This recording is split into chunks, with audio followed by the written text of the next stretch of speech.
What's up, guys? Welcome to Daily Refinement. Every day at 6 a.m. Pacific Standard Time, we do this call, but on Wednesdays, it's on YouTube. So today's conversation is going to be about the secret to being successful on eBay, which isn't a secret. It's just consistently listing. So today, I want to talk about what helps you consistently list. So everyone can throw that in the chat, or if you want to discuss, let me know.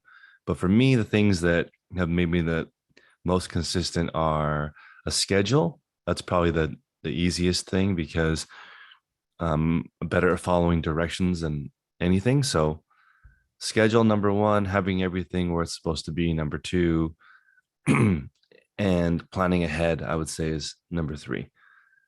In order to be successful next week, you have to have everything in place right now so that you're not scrambling when it's time to actually do it. So I would say those are the big things for me. Scheduling number one, though, just knowing what my day is going to look like before it starts is huge. Maybe let's go with Deanna. Deanna, what's something that will help you be more consistent? Well, I was just thinking about what you're saying. I am definitely trying to do all those things, have a schedule and prep ahead. It's a struggle for me to prep ahead, even though I like to be a person that does that. Just always doing it is a struggle. But I am, one thing that has helped me is I'm trying to do 10 a day now. And I am also, I've done better at internalizing that I'm a person that lists 10 things a day. So like yesterday was really, I had a lot of other things going on and I did not get to it at the end of the day or by 5. And I did come back and do them in the evening because I just wanted to be that kind of person that gets the 10 done. And so that's really helped me because otherwise I definitely on a Tuesday night, I would have just let it slide. And Love I that. thought, yeah. So that's huge. That's a identity shift. That would be huge for creating consistency because if you're just a person that does this, then that's what they do. I think something that is easier to understand is, for me, the people who are really consistent at things usually don't do something. So as an example, there's people who don't drink coffee. So then they just don't drink coffee. It's easier when you go to a coffee shop if you have that rule where you just say, you know what, I'll have tea because I don't drink coffee. So somehow your identity needs to be tied into whatever your consistent goal is. And the 80-20 rule is where certain things are more important than other things. And the, the most important thing in reselling, 80% of reselling is a consistent listing habit of quality goods. So, Deanna, what do you want to be ready? Oh, well, it would be awesome if the things I need to list were all ready to go Okay. when I want to sit down. So like this morning, like it'd be great if that was done before I got here this morning. But What does ready I to needed go to go. mean for you? Well, like right now, it is kind of ready to go. I've got book sets that are in a pile to my left here, and they're ready to take pictures of. Okay.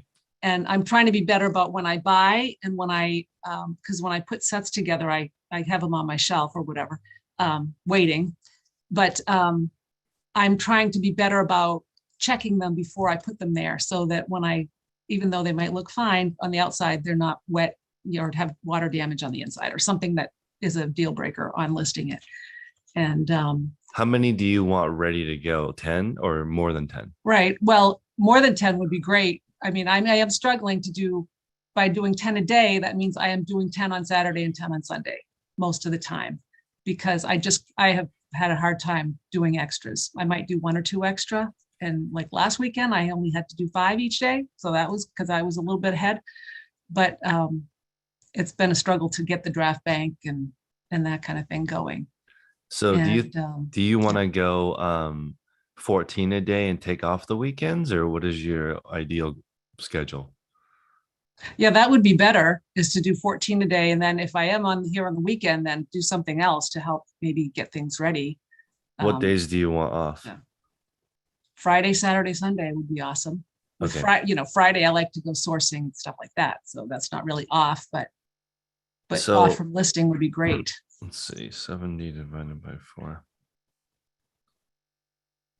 So 17 and a half. So if you did 18 Mm. Monday through Thursday, Yeah. then you would have the full Friday all day, don't worry about it. And then Mhm. Saturday and Sunday completely off. Right. Right. So it's like it's sort of kind of easy to get 4 or 5, have just 4 or 5 always ready, but getting, 10 plus is just harder for me now. And this morning, like last night, I didn't put the things I listed away, so I did have to put those away. So making myself put things away when I'm done is also something I need to be doing. Love it. So if you came to work, if I was working for you, Mhm, I think because most people know how to do it, you already know how to resell. So what I would do is I would set up Sunday, mhm, 70 books ready to go. mhm, They would all be prepped, graded. Maybe there would be an index card or something noting any defects or things that mhm. you would need to note. And then you would come to work Monday morning and that would be ready to go. Yeah, I use these little post-it arrows I love it. for that kind of thing. Okay. And yes, that would be awesome. And I feel like I'm getting closer, still, but still not there. And you've been attending the media call pretty regularly, right? Yes. That call is insane. So for Yeah. those of you listening, we have a subject call every week for the most popular categories, and the media book one has some really heavy hitters. There's multiple seven-figure sellers in that group, and also there's people just starting. Right. The I think it. aspiring I six think figure it's. people. I think it's the same thing because you just have a different day. That like you still have to work if you're just starting or if you have 43 employees, it's all the same. So um I want people to definitely think about what's going to help you be more consistent. Yeah. And thank you for inviting Mel last week, by the way, to the Yeah. media call. That was nice. She joined actually. Oh, good. So she's going to be Yay. in the group and I put her goal at 10,000 items this year, Mhm. which is 200 a week, which is 30 a day. And I told her because she was really excited because she killed it the first week. And I'm like, that does not matter. We need to set up your system so you can do 51 more weeks. 1 week is just, that's like having a salad. It's not going to change how much you weigh. So let's just, I love it that I just don't want people to get burned out because she did way more than 200 the first week. So I think you just want to make sure that you stay consistent because what will hurt people is if you miss a week or 2 weeks in a row, it totally destroys your momentum. So hopefully, I'm gonna have to text her and see if she banked some of those extras to give her a little bit of give her a bit of a cushion. That's really gonna help. Um, let's go with Cheryl. Cheryl, what can you do to be more consistent? Thank you, Deanna. I'm struggling to follow or be true to the processes I've put in place when it comes to having outside influence. Does that Okay. make sense? Like, give me an example of an outside. um, so helping people with the accounting workbook. I see. So, do you have office hours set up? I was just looking at your Calendly. Is it a specific set of hours that they can reach you? Yes. So, why would it interrupt you? Like getting, and I don't mean this negatively. I want Sure. to be, I want to help. So, Yeah. but I also want to help me too. So, Sure. I have office hours for the calls. Yeah. And if you have bought the workbook, I scheduled it for 15 minutes, but Yep. I am finding that it takes longer than 15 minutes. Yep. Um, Okay, that's good. All right, I'll let you continue, but I can no, help. go ahead. I was gonna say that consulting takes longer than the time allotted for it. So when you're helping people with an accounting spreadsheet, that's a lot longer than 15 minutes. To be honest, that's like honestly, it's like 4 hours because you have to prepare for the person. The person is going to have a bunch of questions. They're going to need help setting it up. They're probably going to have a few additional emails. So um, the sit down to get people started you want to try to make it as easy as possible on yourself. Have everyone email all the questions they have before the meeting. Stick to just the agenda. Have them book another call in the future. And then the office hours, like I used to do consulting like one a day. And then I had to turn it off because one a day ended up taking so long.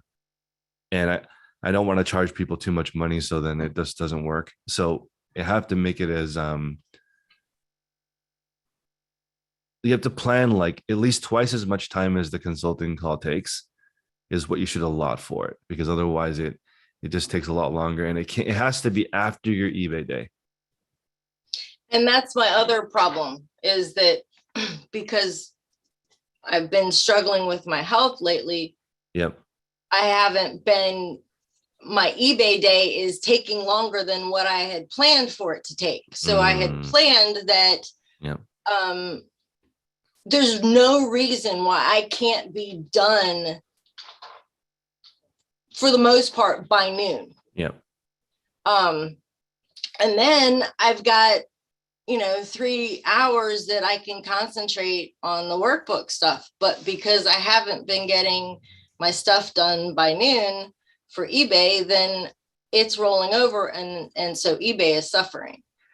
I'm still doing listings every day. Regardless, I'm getting something up, but I'm not hitting my goal and I'm not adding to my draft bank. Got it. Yeah, that can definitely be frustrating. So I would say when you're having, because right now you're going through some health issues, I would reduce your goal. So it's a little bit less challenging, because otherwise, like something has to give. When there's something that's heavy, like for me, 2 of my workers got COVID. So they're just gone. So you have to readjust and do things until they come back. But like you have to give yourself grace, because otherwise, if you're a one woman show, then that's what that draft bank is for. But you have to fully rest, or you will never recover. You'll just be like kind of sick for such a long time. And obviously yours is more chronic. That's difficult. So I think there's stages. You might have to just reduce your listing goal temporarily. Can I say something? Go ahead, Nelson. It was really important because I have recently purchased the workbook, and I totally was anticipating and willing to pay for the consultation session. So I think, Cheryl, you should not necessarily put up a paywall, get what you're worth. That kind of help is worth a lot of money. So I would have booked a $50 hour, half hour, whatever. I've paid Dr. Lori $50 to look at, 3 items in 10 minutes. So it seems like instead of worrying about reducing your listings, you should just charge for the consultation. If people I have to say too, for $50, no one should expect a one-on-one, Cheryl. No one. Maybe do groups of 4 on a Zoom call. And then the second thing is, if there's someone that's willing to share, or you could put up like a dummy mock store, there should be a video that you can point people to do all the normal little stuff. So people will look at that before they pay you. And then when they come to pay you, they've done the simple things that you don't have to waste time on. Yeah, the more you charge, the more people are prepared. So I was offering a 15-minute call for free for those that had purchased the workbook. Right. But then I have a 1 hour slot that I am charging for. Yeah.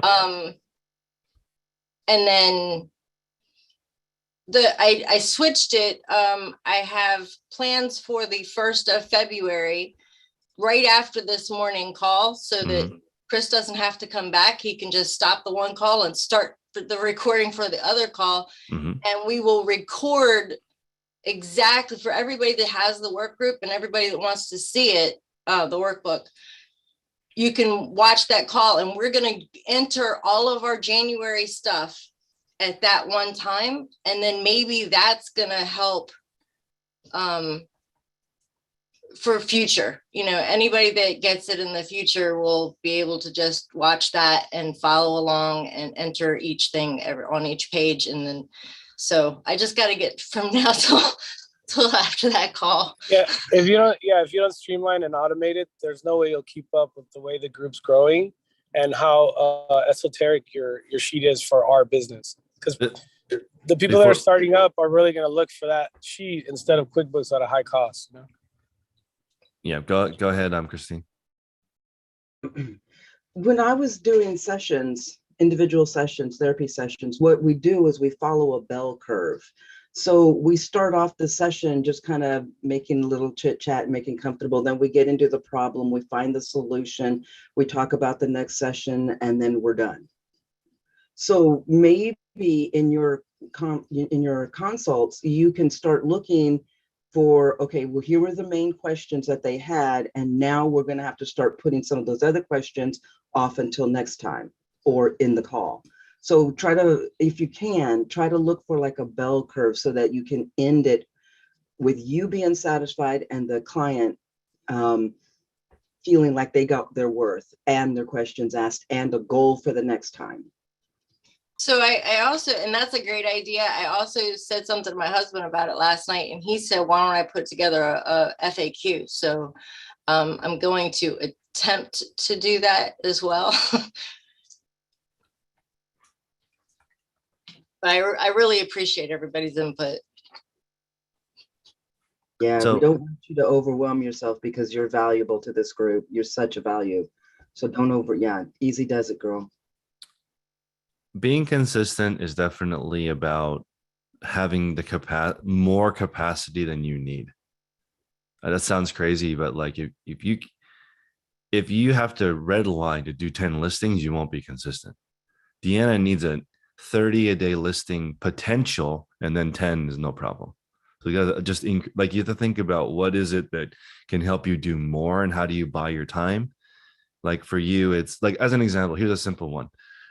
I wanted to cook more this year, and I never want to cook at least one meal. So I'm cooking 2 meals at once. That is game changing. I always have food now. Cooking more than 1 meal, 2 meals at a time, every time. Plenty of meals now. So it's awesome. And that's just the same amount of time really to cook one burner. You just have 2 burners going.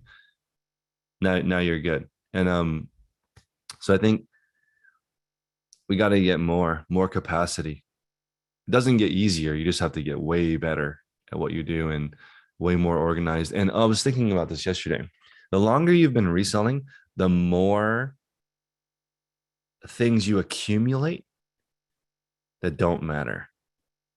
So you just have to slowly get rid of those things also. You have to constantly be removing stuff. Everyone should have the donate one personal item rule at home. Get rid of everything in your house that's not necessary. Stop buying things and go the other way. Sell one thing or donate one thing a day until your house is just the essentials. Mark, what could make you more consistent? Definitely the scheduling. It's that's number one key. Scheduling, following it, doing it every day, like what we talk about in the book, what you call it, a book meeting. Yep. It, first schedule comes, then we try to make it a routine, then it becomes a habit. Agreed. And right now, I'm really challenging myself. I just want to let you know, I listened to you guys. I finally, dropped Poshmark, all out eBay. Let's go. Let's do this. And I plan to do at least up to 30 listings per day by mid this year, by July. All right. So, and also, just a heads up for tomorrow's first photography meeting of the year, is 1 p.m. Eastern. Can we put that on the schedule? 1 p.m. Eastern? Yeah. Yes, sir. Okay. That's starting tomorrow? Yeah, this is gonna be permanent. Okay. I just want to parallel Cheryl's call. Got it. 1 p.m. Eastern, right? Yep. Okay. So for those of you listening, Mark's going to be helping with photos Thursday, 10 a.m. every other week, second and fourth week, and then Cheryl will be the first and third week for accounting. Let's see here. So you have to really guard your time. So, who's that? Let me see. somebody has some feedback. So I just blocked somebody in the chat on YouTube because they wanted me to shout them out. And I don't do that on this call because it's a waste of time. So I want everyone to just focus on what makes people more money and saves them time. That's literally the point of my existence. So like, I want everyone to get more out of their day. If everyone in the world did that, all the problems would go away. You just have to give more than you receive. Everyone just needs to do that. Some people take more than they give. Those people are the problem. Let's go with Isaiah. Isaiah, what's up? What can you do to be more consistent? Simple thing. Hey there. Like I said in the chat, I think the most important thing is, let me go back to my response. Where is it? There it is. Primarily setting myself up for success. Like, I think clean and decluttered workstations, as well as the transition areas between those stations, is so important, because like, you remember how I told you that because of my bin system, I had to make a buffer area between them going from my house, like after them being photoed to them going to the storage unit, so that the bin can get smaller, because it's hard to put 35 shoes in one bin. So I decided that instead of doing that, I'm just going to spend more money on bins per week and just put 18 shoes per bin rather than trying to put 35 in a singular bin. Because just having all of those bins there, it makes it hard to get to my photo station. And just by it being difficult to get there, my desire to go over there decrease. Like, I'm not excited to go take photos because I know I got to take all the shoes off the bench. I got to try to stack them in a bin. The bin's going to be falling over a little bit because there's too many shoes in there. And then I got to try to sit this somewhere. I don't know where I'm going to sit it because the buffer area is full. So I was just like, forget it. We're just going to go to 18 shoes per bin, and I can close all of the bins, bring them downstairs, take them to the storage unit, make everything way easier. I feel like clean areas makes all of this way easier. You just made a couple of amazing points. So I have these little cakes that I really like to eat, and they're in the back of my pantry. I don't eat any of them because I don't want those calories, but I do like them. And then the stuff that I do want to do, fruit, it's on the counter. I see it every day. I don't want to eat it, but I eat it anyway because it's right there. So everything that you want to do, make it as easy as possible. And everything that you don't want to do, put your popcorn and snacks in the garage or in the attic. You still have them. You just probably won't eat them because it's too much work. And so stepping over things or walking out of the way is huge. That's why I say, if you have 30% of your workspace completely empty, you'll be a rock star, because you need that room to sort.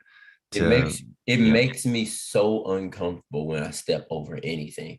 Yeah. Over anything. I just absolutely despise it. So, you gotta have that space clear. Where in transition areas, in addition to the actual area that you're working in. If your desk is cluttered and there's stuff everywhere, your desire to go over there and like, if you gotta like crunch in like this in order to adjust the list, like, it's not enjoyable. Yeah. And when you look at tech stations, they're all clear. There's nothing there at all. There's nothing to distract you. That's like the key to most of this, is you just remove things. You remove people too. Like, as you start to improve your life, the biggest dead weight is other people who won't go with you and also might drag you down. So you have to upgrade your friend circle, which sucks. But here's the thing that is amazing. Let's say you upgrade your friend circle, but you don't tell people you're being downgraded. You're off my Fab Five, so I won't talk to you anymore. You don't tell them that. You just replace them with other people. Then later, when you go back and hang out with them, you will not have missed a beat because they'll be in the same place. It's not like you missed anything. You'll go back to the same exact party that you were with them before, drinking the exact same drink, because habits die hard. They're in that habit. You've changed your habits. So if you ever miss them, they're still there. You can always go back.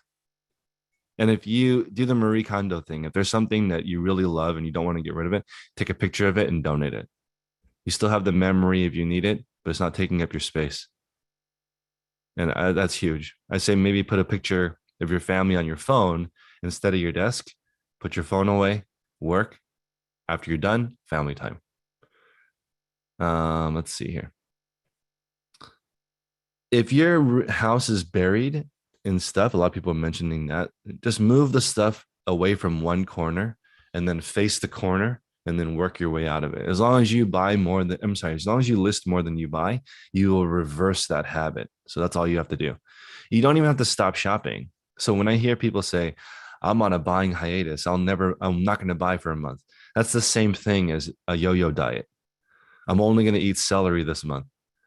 That's not going to work, because next month you're going to start eating regular food again. You have to develop a healthy relationship with food and a healthy relationship with buying, so that you don't have that issue. You know, that to get you into that. Now I can comfortably pass. I could pass like a brand, maybe not a brand new PS5, but I could almost walk past the brand new PS5 and not for free and not list it, because it's At a waste least of the my time. thought will pop up in At your least head the where thought you would go, pop up, like this might be a waste of time. So you have to really focus on that. legit. I think that I realized this yesterday, where I'm like, dude, this takes so much mental energy from me when I have to deal with stuff being in my way when I'm trying to do any of my processes. So totally. William says, what is a good point and shoot? So the recommendation for point and shoot in this group is the ELF 180. It's available at Best Buy, or was available. Maybe it's sold out now. The ELF 180 is like really old. It's at least 5 years old. And this is the part that really shocks me. It's 5 years old, and it was camera of the year last year. That never happens. And the reason why it's camera of the year is because it's really cheap and it doesn't break. The photo quality is good enough for eBay, but it depends on what you sell. If you sell high-end luxury goods, maybe you need a DSLR, but for average goods, ELF 180 is good enough, and hard to get right now.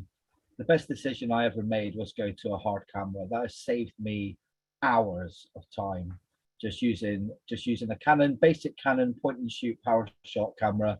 Yeah. There's one model up, maybe two models up from Tex, and take pictures, plug in a computer, drag and drop. It is such a simple process. Yeah, if you can get it replaceable batteries and replaceable memory cards, then you're good to go. I would get one of those. I would get a couple of extra memory cards and a couple of extra batteries and call it a day. But consistency is huge. If you have 2 cameras ready to go, then you'll be set. So somebody in the group yesterday had a problem with their printer, or maybe 2 days ago, and it messed up their shipping. I have an extra printer, but I haven't set it up yet. I need to set it up in case the one printer breaks, just plug in the other one and go. I need to set that up, because you don't have time for that. If something breaks, you need it. I have a pair of scissors at every single station now, a Sharpie at every single station, have those green dots everywhere. I want people to be able to find where they have a tape gun at every single station. Just everything is ready to go, so people don't have to look for it. And that's my job as the owner, is to make sure all those things are in place. And when you're the owner and the worker, which if you're a one-person show, then you have to make sure to take time at the end of your day, which goes back to what Cheryl was saying. You need more capacity than you need. So never book your consulting schedule all the way full. Never book your listing schedule all the way through, because there's going to be a problem. So like, I'd say the 8-hour workday for us at work only takes 6 hours, six and a half hours. There's an hour and a half of problem time. So if everything goes smoothly, they go home in 6.5 hours, but it never goes smoothly. There's always like, this has an issue. What do you think? Some things are questionable. Like, we could list this because it's a good brand, but it's damaged, so it might get returned. Right? Is it worth cleaning because it's a really high-end piece? A few of those a day. The exceptions take up all the time. So, yeah, it's hard to donate a brand new PS5 because that's money. But if that's not your business, those kinds of things can really hurt you. Junk Girl Patty says she has reading glasses at every station. ETC host says coffee is life. Yeah. A lot of productive people skip breakfast and just have a cup of coffee. That's a huge hack. If you, let's say, for example, you eat a salad a day, everyone in the world, not everyone in the world, everyone in industrialized areas has access to prepared salads, which in the United States, prepared salad is the number one way Americans eat vegetables is prepared salads. If you skip breakfast and buy a prepared salad, That's 2/3 of your meals you have done. You don't have to worry about. You can almost eat whatever you want for dinner. That's huge. I mean, pretty much even the gas station in some places has a pre-made salad you could eat. Marcus has 3 scales. That's awesome. I have 2 scales, and both of the scales are AC adapters, not batteries, because I hate replacing batteries. So everything is wired now. Jason's asking if I skip breakfast. I didn't skip breakfast since I had our baby, but I'm going to start again today. So it's just easier because I was thinking about what I want to eat for breakfast is stressful. So I'll just skip breakfast and have an extra cup of coffee, and it'll also help me lose a couple pounds. Not healthy. Not healthy. Sorry, gonna die anyway. Yeah, but if you starve yourself in the morning, your body goes into starvation mode and you actually store more fat. That's fine. Sacrifice I'm willing to take. Okay, cool. I don't eat that. So if I have the so for me, the 80-20 rule for diet is just calories in. So I'm okay with that. I understand it's more healthy maybe to spread it out, but I'm just gonna do one salad for lunch that's already made. I buy those, and then for dinner I'm gonna eat whatever I want, and I'm gonna be good with that. Let's see. RC118 grew to 25,000 active listings in 1 year just for sports cards. We don't have a sports cards call yet, which I think we will add this year. We'll find somebody to run a sports card call. That's a really popular category. So we'll get somebody in there, and that'll be awesome. Mark is saying, how do you stop your scale from turning off every second on batteries?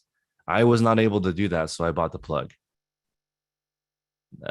So I have no time for that. I don't want to turn my scale on every few seconds. Even my shipping process is 31 seconds. Sometimes it turned off before shipments. It's like, can't do that. Mark has no. Go ahead. Sorry. I found that if you turn it on to 0 and then push hold, it'll stay on. All right, Mark, hold, press and hold power. Hopefully on the on, because I'm assuming the other way turns it off. I believe so. Okay, so the reverse of turning it off. And by the way, I've been doing the schedule that you had me do. Yeah. And I was so resistant to doing a schedule. I really honestly believed that if I just had a checklist, that would be enough. And it's not enough to just have a checklist. It's so hell no. It's not even close to enough. No, it's so different to have a schedule and go, okay, it's almost 2:00 now. I'm going to do pictures or whatever. It just helps me focus my day. So now the problem I have is if I'm not listing at night, I come from the Midwest, and in the Midwest, you're kind of taught that, Midwesterners are known for their work ethic. Yeah. And what that means for a Midwesterner is you work all the time.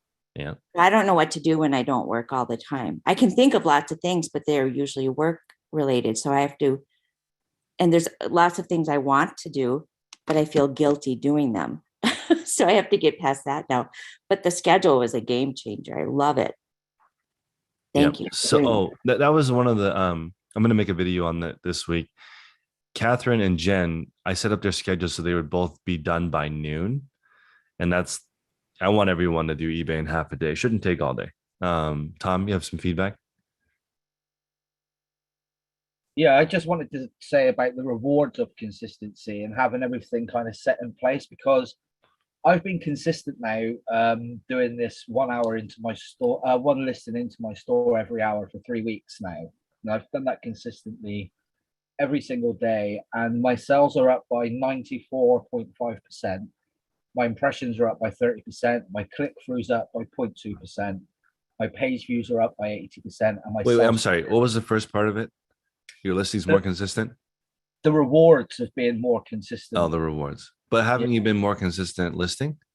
Yeah, that's what I'm saying. Like over the last 3 weeks, I've had one unit go into my store every hour, and it's phenomenal the rewards you get back from that, from it's just being continually consistent. Tom, it's not even measurable. If you have a good listing habit, your health gets better, you sleep better, your relationships are better. I'm sure everything. Your confidence is better. That translates to everything. You probably have less bags under your eyes. You have plenty of, if you're a Midwesterner and you want to work all day, I mean, that's very common all across the US. You just pick up another job, go do something else. There's this lady that I follow. I forget what barbecue place she works for in Texas, but Tootsie something. She's like 80 years old and has 3 jobs. She loves it. She loves working. So I mean, if that's your jam, then I'm sure if she stopped working, she would lose her will to live. I mean, like planning for the day, the Yeah. next day has really helped me massively. Like since you mentioned getting a schedule, and I got some Yeah. schedule sheets, I've started filling them out, and I plan the day, the next day, each day, and sticking to that has just been great for me because I can also stick it on the fridge so my family know when I'm available to do things around the house, or you know, if I'm needed, I can fit it in instead of trying to worry about what am I meant to be doing next. It's there in black and white, and that's been great. Quick question, Tom, do you schedule those every hour to auto list every hour? No, I do it manually. So I create my listing like I would create a normal listing, and then I just move the schedule listing forward 1 hour, then list.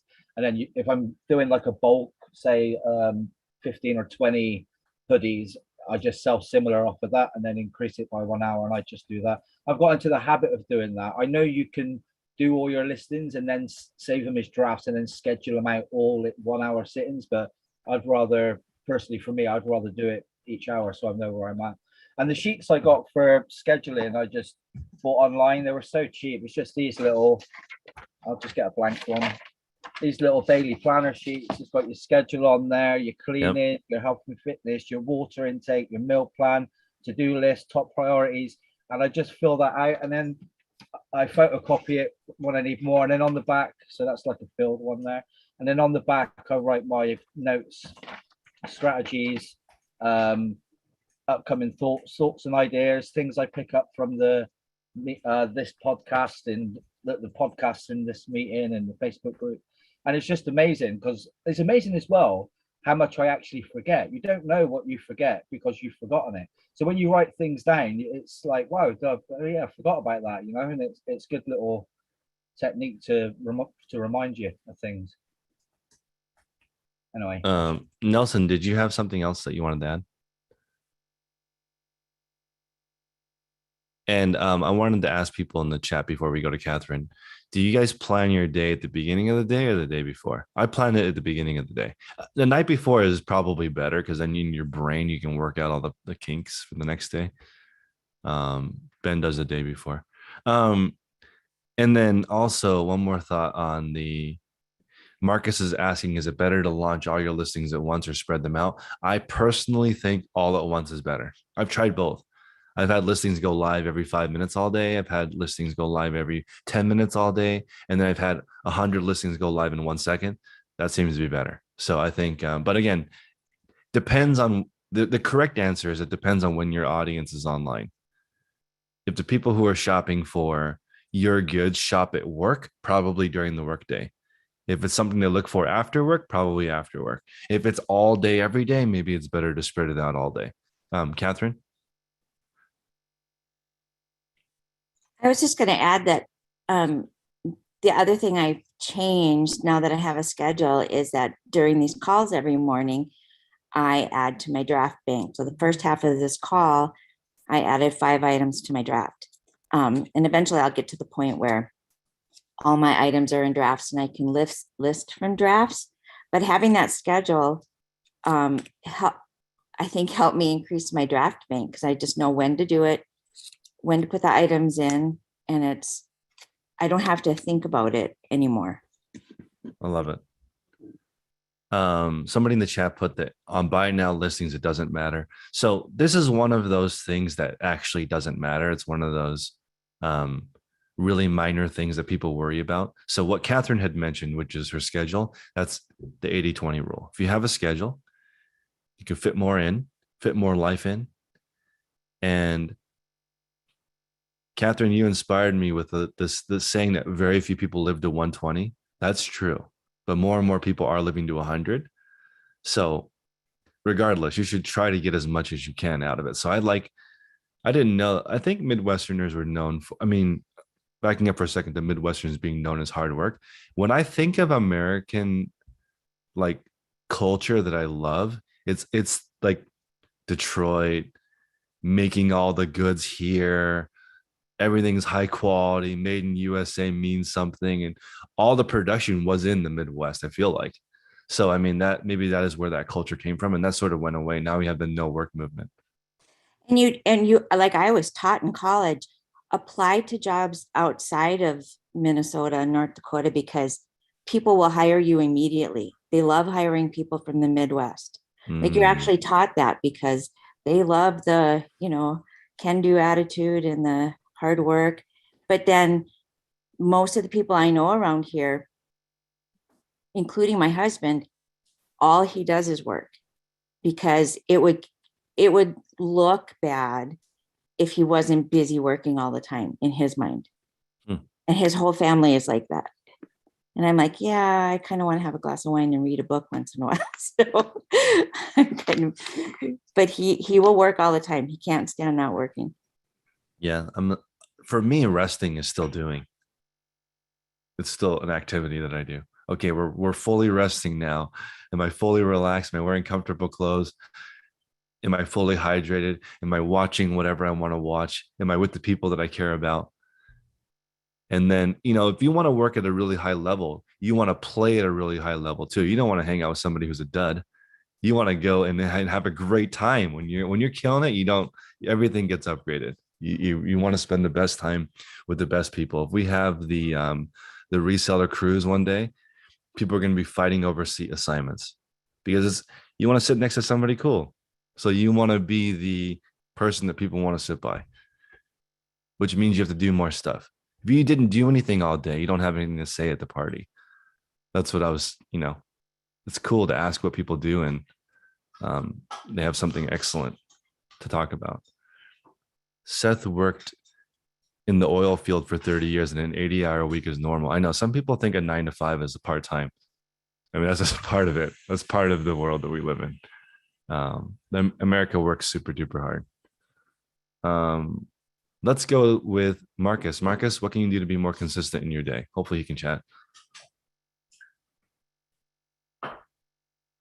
So I've actually already implemented what I could start doing as of probably December.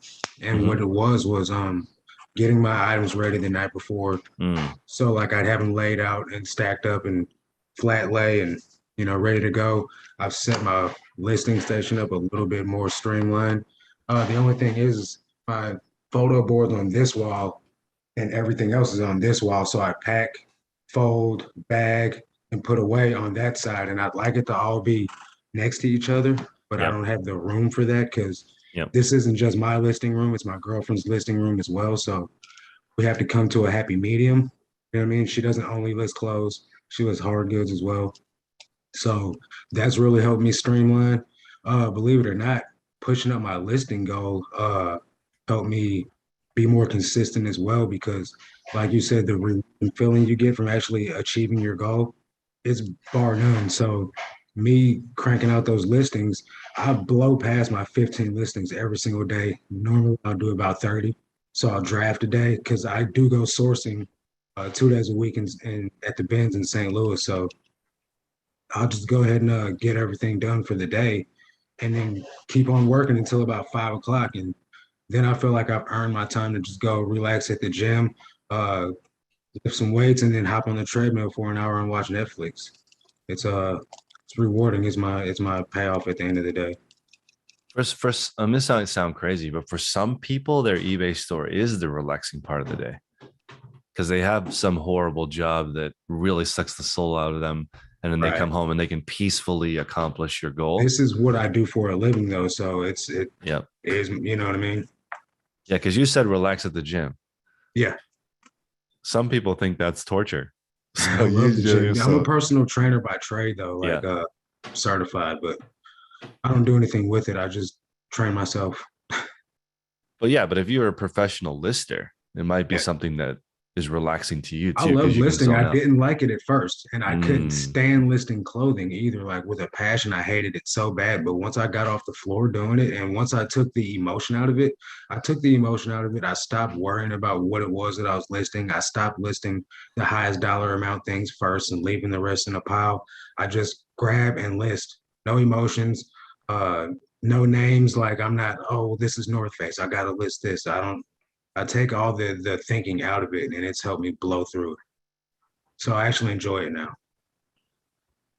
people are asking for a group personal trainer. I'm down to figure out how that works, because right now I'm hiring a lady to do a set of workouts for people who work at home.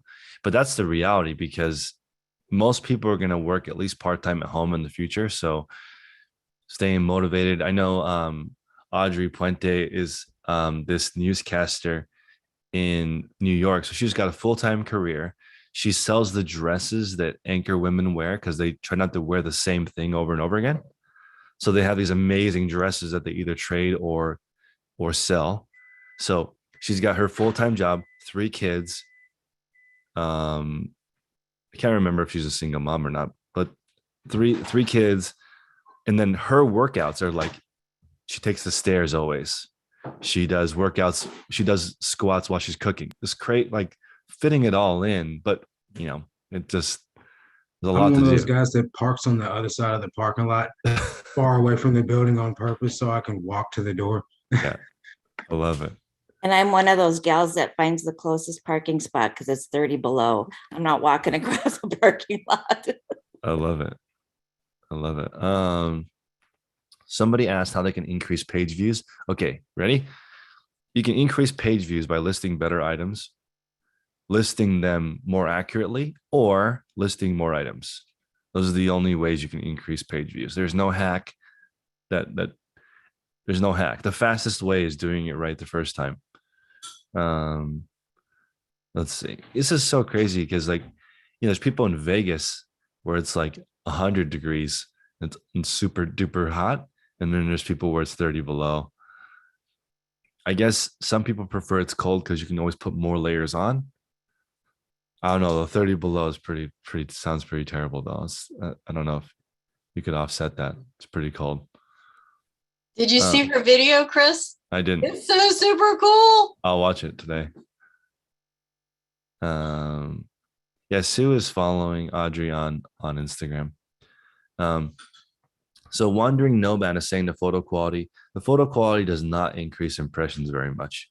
It's one of those things that people focus a lot of time on, but it's not that important. It's important, but not an 80-20 rule important. 80-20 rule important is, what is it? Is it accurately described? The title, price. Photos is like number 8. It's okay. I mean, the people won't click on it if your picture is horrible. But if your picture is okay, it would have to be dark and blurry. Then if it's dark and blurry, then okay, it's not good. People will think that you're unprofessional. But if it's not dark and blurry, you'll be fine. Let's see. eBay likes positive activity. Agreed. Everyone does. Like if we had a reseller cruise, but no one on the cruise listed more than 5 items, no one would go to it. So maybe the reseller cruise is invite only. You have to crush your listing goal all year, then you get a free ticket. But if you crush your listing goal all year, you can pay for your own ticket. That's the part that's just like so interesting. If you have a listing habit, you have it all. Go ahead, Cheryl. Oh, I thought you were saying I want to be able to go, and I haven't crushed my listing goals already this year. It's all good because I just look at it as the year goal. So I set up my year to do 52,000 listings because my goal is 50. I know there's going to be problems along the way. And so I've just got to do more when I can. And hopefully at the end of the year, it all works out. 1 or 2 weeks of not listing is fine over the course of the whole year. So you just do what you can, lower your listing goal to 1 until you get back into the groove. And then you can always add. Zenith is saying, you've been trying to list 25 items in the morning. Should you spread them out? It doesn't matter. Don't worry about when you list your items. Just get them up. It's people spend so much time on that and it doesn't matter. Let's see. A cruise would make people crush their listings. That's not true. That's not true. We could have a cruise that's 100 people and you crush all year and we pay for it and people would still not hit their listing goal. It's not about that. I think it's about what Marcus said. It's about the completion. You have to be like psyched when you hit your listing goal. That would work. Chris, Tech was going to give away $1,000. Yeah, he did that. And no one was able to pull it off. Yeah, $1,000 is more than is that more than a cruise cost? I don't know how much a cruise costs. Doesn't matter. It's the free $1,000.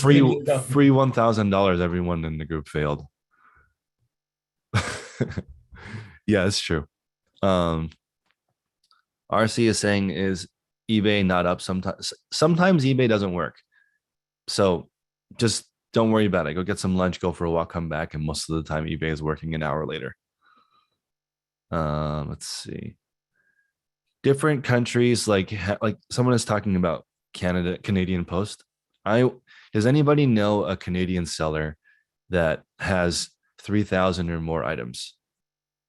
Because I want to interview them, because Canadian Post is different, but I don't know if this is, to me, I'm thinking in my mind, doesn't everyone in Canada pay the same for postage, so it doesn't equal out? Or does everyone in Canada buy from the United States because international shipping is even cheaper than Canada Post? I don't know if that's true, though. That would be crazy if it's cheaper to buy from the US than in Canada. I find that hard to believe, but maybe it truly is. Okay, so Boog is saying at one point, first class international was cheaper than first class domestic, but I don't know if that's true now.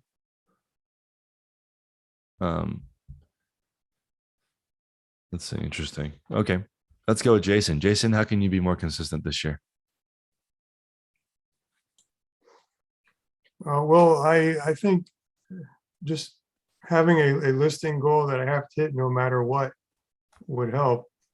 I don't do that every single time yet. I do it most of the time, but not every single time. And my excuse is usually that I have a hard time getting enough inventory. And so that's usually my excuse for not doing it. Got you. How do you feel now? Do you feel like you can get enough inventory or still no? Well, I'm selling golf clubs, and right now it's a little easier to get the inventory because there's more people in my area that are donating things and selling things. There's just more people around, and so now I can. I'm a little more worried about what might happen during the summer when there's less people around. So that's sort of what I worry about. I got you. So, what do you think you could do to help that? Well, I guess one thing is to possibly stock up while I can. Okay. And just realize that during the summer, it might be a little more difficult to get supply and get more inventory than I need right now. Yep. Which I can do. I have the money to do. It's just if for some reason something goes wrong, I could be stuck with a lot of inventory, but I don't see where something could go wrong. How many people have not enough inventory? Or do you have too much inventory or not enough inventory?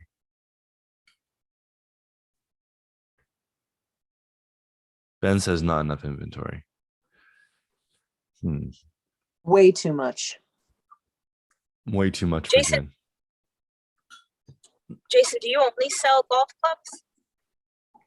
Yeah, resell golf clubs. Wow. I mean, a lot of people are not enough. There's other things in golf that, if that's your passion, like golf gloves and stuff, couldn't you look to that and diversify the golf specialty? I could, but the way my photo set up and inventory set up is mostly just for golf clubs. If I do something else, like gloves or anything else, it's completely different. And I wind up never getting around to it because I got the golf club pictures and listing down pat. And I just like doing that. Even golf bags, I don't like doing too much. Gotcha. It's actually, I'm surprised. A lot of people do not have enough inventory. I thought it would be the opposite. I wonder if it depends on your parameters. Ben, what do you have strict parameters for what you buy? Yeah, absolutely. I mean, that's starting more recently over the last 4 months, I would say. But yeah, now I only buy toys. I mean, and I extend that to collectibles, but collectible toys, but yeah, toys is it. And that's my biggest issue is trying to do that. I'm able to buy larger collections when I see them, and that's my biggest advantage. But yeah, trying to take advantage of when I see those collections is the hardest part. I see. I wonder what would be the best way. I knew there was a Canadian couple in the group where they had a virtual assistant comb all the local websites like Kijiji or Craigslist or whatever, all the different sites, and compile all the different opportunities in their niche. And then they would just wake up and call to try to get as much stuff as possible because they had that issue. Buying collections would be crazy. Go ahead. I remember you mentioning that like way early on, something like that. And this is way before I needed this, this type of the amount of inventory that I'm looking for. So I think that's actually something that I'm going to look more into because I'm willing to pay for the shipping. I'm willing to travel for these larger collections at this point. So I know they're out there. They're all, I watch these toy stores that are on YouTube and on Instagram and stuff. People are constantly trying to sell these collections. They just need a place and that's willing to offer them a fair amount. There's not enough of these local toy stores around. So. Do you guys think that people always are going to buy stuff? So it's just about us finding what it is. Yeah, Monica says yeah. Because if people always want to buy stuff, that means they'll always need to get rid of stuff to get more space. So I wonder if Ben, if you can set up this year essentially what we're trying to do is figure out a repeatable way of getting inventory, like we mentioned yesterday, Isaiah, like a business to business. But if you had an ad, like you put up an ad 3 times per day in 3 different locations around you, and they were slightly different, saying we buy collections, toys, games, these types of things, send us a message, we'll send you an offer, or whatever. Yeah, I think that's absolutely going to be worth my time this year because I can't explain how these large collections are like. They're my bread and butter. When I find them, I'm good for months. So if I can I could probably get enough inventory off of like 5 collections a whole year, or less, depending on what type of collection it is. So, yeah, people are mentioning Facebook ads. So Marketplace recently started taking down buying ads from Marketplace. So you can, there's some ways to circumvent it. I realize if you don't put anything about buying in the title, they don't bother you. So I have my picture that says buying, which has been working. So I think I'm going to try that in Craigslist, but maybe consider making a Facebook page just for buying toys and seeing if I can push promotions that way as well. Seth says that reselling is the second oldest occupation. We got in trouble for saying that on the podcast because it indirectly references the oldest occupation in the world. Hundreds of thousands of hunter-gatherers makes us buyers and hoarders. Yeah, that's true. I think that there's so much stuff to sell. We just have to narrow it down. And I'm trying to figure that out myself. I would love the model of Plato's Closet where clothes come to me. That is so awesome. Toys come to you, Ben. That sounds awesome. I don't know what that looks like. Maybe it's Ben's closet and it's just a small brick and mortar that people set appointments on Calendly. And they show up and I liquidate. can't say how many people I follow on Instagram. Not I can't shouldn't say how many people. 4 or 5 toy stores, smaller toy stores, and every single day they get these collections that I would die for. And then people just walk it in because they have a nice enough storefront that people are encouraged to come to. Yeah. Boog is saying there's a general consensus that the current toy boom won't work because current kids don't play with toys as much, and there won't be anything to drive the nostalgia. I think like the characters are still going to drive nostalgia, even though they don't play with them physically. I'm sure Fortnite stuff will sell forever. It's such a global phenomenon. And even though they don't play with the toys, they still collect the toys, if that makes sense. Like my brother, like he doesn't like play with his Minecraft toys, and he's like 14 now, but he has like a whole bunch of Minecraft figurines that are like set up in like a collection type thing. You know how like people do it with like art and stuff, like, but for him it's Minecraft figurines. So I think it just manifests that way instead. There are kids now that collect money. They don't open or play any of their toys. 100% collectible. That is so interesting, right? You meet kids that they've never played with a toy. They buy it. They're like, this is going to be worth more in the future. I'll just keep it. I get plenty of joy looking at it through the plastic. It's like, wow. But that's a thing. The future of the like not playing. Also, like the other thing is that there's that 8-year-old that makes like millions of dollars per year for about toys. So top YouTuber. Yeah. So there's still plenty of money. He might be 10 now. But 24 million last year or something like that. That's solid. Who's on Zoom? Oh, Philip, what's up? Hey, I was going to ask, because we were just talking about like a smaller like brick and mortar storefronts. I'm not sure if like Tex mentioned it before, but is he set up to like buy inventory at his like brick and mortar, or is it solely just for like selling? They buy inventory. Oh, they do? Yeah. Do they advertise it, or is it just kind of like people ask? I think with that, the nature of that business, people ask. Okay, cool. Appreciate it. Yeah. All right, everyone, have a wonderful day. We'll see you guys next time. Appreciate you guys. Join the Patreon.